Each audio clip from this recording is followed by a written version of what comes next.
Good morning, everyone, and good afternoon, good evening to people in other time zones. I'm Steve Farrell, the Worldwide Coordinating Director for Humanities Team, and welcome to our program today. Today's call is very important, and thank you so much for being here with us.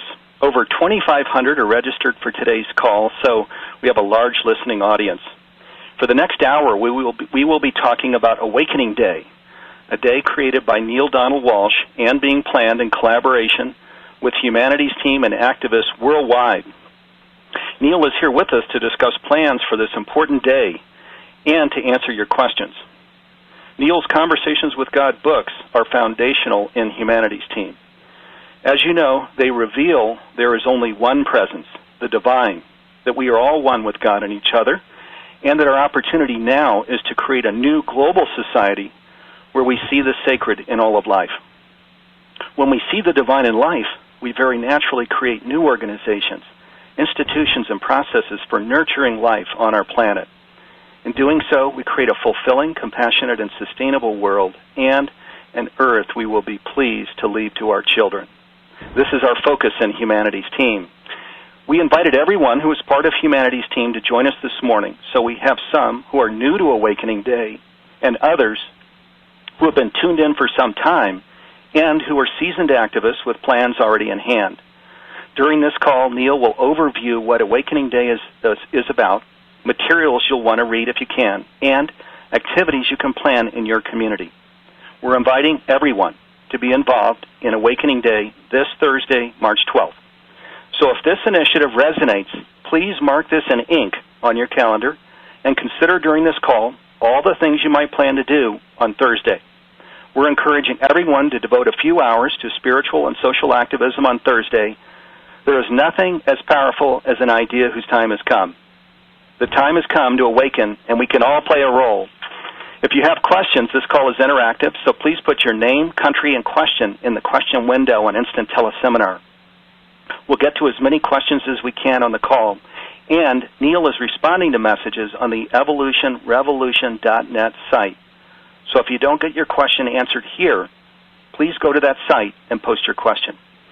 Thanks so much for making it a priority to be with us here today. We have a lot of ground to cover, so we're going to get started. I'm going to introduce our special guest now. Neale Donald Walsch is a modern-day spiritual messenger whose work has touched the lives of millions. He has written 29 books on contemporary spirituality in the 20 years since he reported having an experience in which he felt the presence of the divine, began writing questions to God on a yellow legal pad, and received answers in a process that he describes as exactly like taking dictation. What emerged from that encounter was the 9-part Conversations with God series, which has been published in every major language of the world. Mr. Walsch has told his readers and the media, which has brought global attention to his experience, that everyone is having conversations with God all the time. And the question is not, to whom does God talk? The question is, who listens? He says his whole life has been changed as a result of his own decision to listen. He took notes on the questions in his heart and the answers he was receiving so that he would always remember his exchanges with deity. It wasn't until later that he realized he was being invited to place these words into the world as one of many throughout history who have made their very best effort to hear and to articulate God's messages. He knows that everyone is receiving these messages and invites all people everywhere to both share them and live them as best they can. For Neale believes the world would change overnight if only a fraction of the people embraced God's most important message of all, you've got me all wrong. Neale is also the founder of Humanities Team and a close and wonderful friend to me and many of us in Humanities Team. And welcome to this call, Neale. Thank you, Steve, very much. It's lovely to be here today, and I hope that we can inspire a number of people to join with us in this wonderful event that's happening on Thursday, the 12th of March, the first of our annual Awakening Days, where, I hope that we have a chance to awaken humanity to a new idea about itself, about life, and about God. So thank you. It's lovely to be here. All right. I thought we'd go ahead and start, Neale, with by talking about Awakening Day. Again, it's Thursday, March 12th, and that's this week, Thursday this week. we have some people who are new to Awakening Day, so I was wondering if you could just talk about your vision and plan for this Spiritual Activism Day. Thank you, yes. Well, I was inspired by Martin Luther and by something he did. I just happened to be reading again my history. We've all known about this, I guess, or many of us have, and I certainly knew about it beforehand, but I was reading again about 6 or 8 months ago, just reading an article about Martin Luther and something quite astonishing that he did in the year 1517. In that year, he posted a piece of paper on the Church House door in Wittenberg, Germany. Now, I happen to have visited that Church House door. Actually, I paid homage to what he did several years ago. I went to Wittenberg, which is a beautiful city in Germany, and I went by that Church House door, which is now a historic monument. They have it all, glassed in with plexiglass, and so we can't get close to it. But you can look at it, and you can get, a few feet from it and really recognize what happened there, something quite extraordinary, because Martin Luther put on that Church House door a piece of paper that he called his 95 Theses.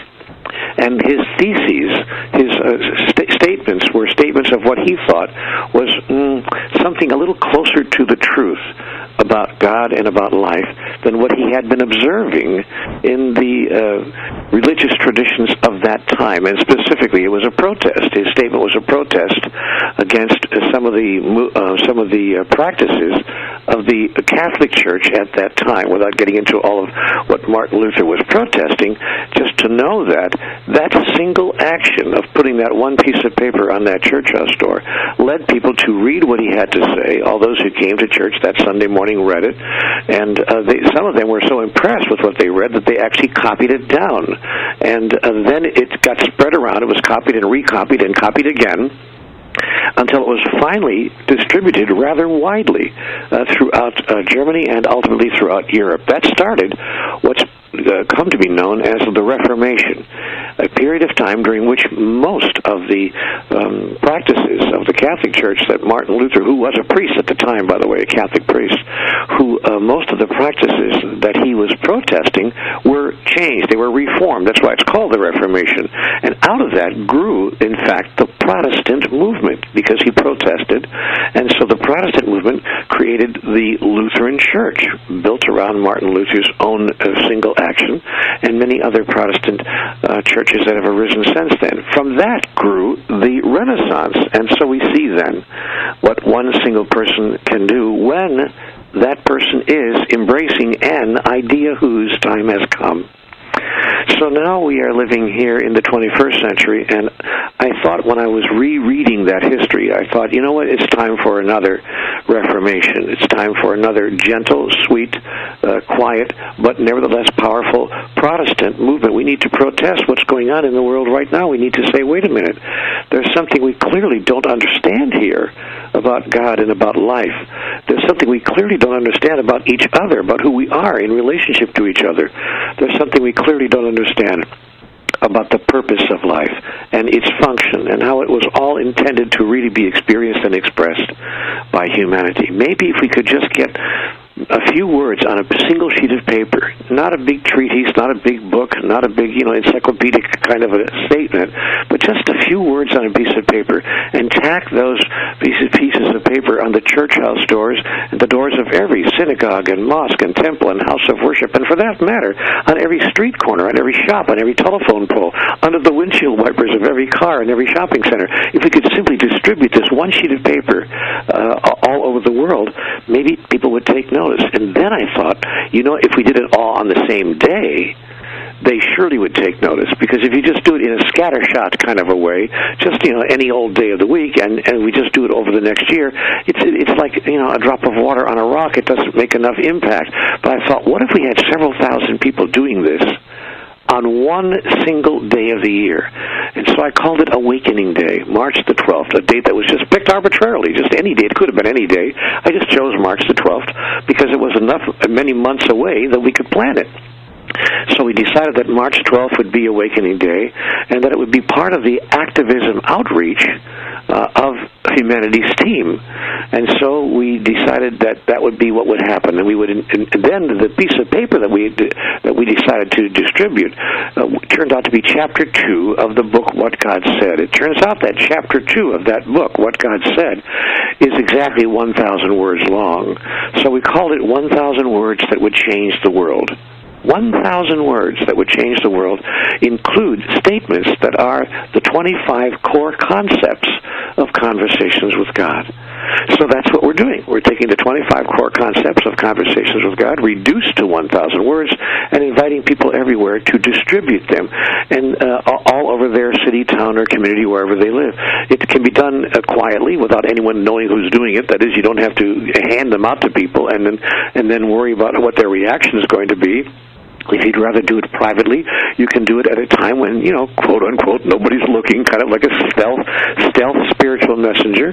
Or you could, in fact, if you don't mind getting the reaction of people, you could actually hand them out or put them under windshield wipers of cars and on shop windows and on telephone posts all over the city in which you live. The idea, however, is that if these single sheets of paper, identical all over the world, showed up everywhere on the same day, that somebody would say, what's going on? What's happening? How is it possible that this same piece of paper is showing up everywhere on the same day? Now we've actually had it translated into 8 different languages, and it was not easy, by the way. Languages don't translate simply word for word, but we worked with some wonderful people, volunteers around the world, who worked hard to translate them so that in every language it's exactly 1,000 words. So we have it now in 8 languages, and if you want to become part of this wonderful outreach, it's a gentle, harmless, sweet, but highly visible way to protest, to say, wait a minute, this can't be the way life was meant to be lived on this planet. And for that matter, my own individual life can't possibly be the pinnacle of what was intended for human expression upon the earth. There must be something we don't fully understand here, the understanding of which would change everything. So our invitation to all of you on this Thursday is to go to the website evolutionrevolution.net. evolutionrevolution.net, and join us in starting an evolution revolution by downloading the 1,000 words that would change the world in whatever language you choose to download it in, and then on Thursday just quietly, surreptitiously, and sweetly distribute as many hundreds of copies of this as you can. Take an hour or so. It wouldn't take more than that, an hour, maybe an hour and a half out of your life, and just spread this piece of paper all over the city, town, or village in which you live. If all of us did this, if we had several thousand people doing this, and by the way, already 3,500 people, 3,500 people plus, have already agreed to join us in this wonderful outreach on Thursday. If we had enough people doing this, we could actually capture the attention of the world entire. And to let you know, as I conclude here, that this is just the beginning of a year-long activity, the time of our advancement. 2015 is the time of our advancement, when we finally advance human evolution, the whole process of our growth into the species we were intended to be. And there will be a year-long series of activities, not the least of which is Oneness Day, which is an annual event created by Humanity's team every October.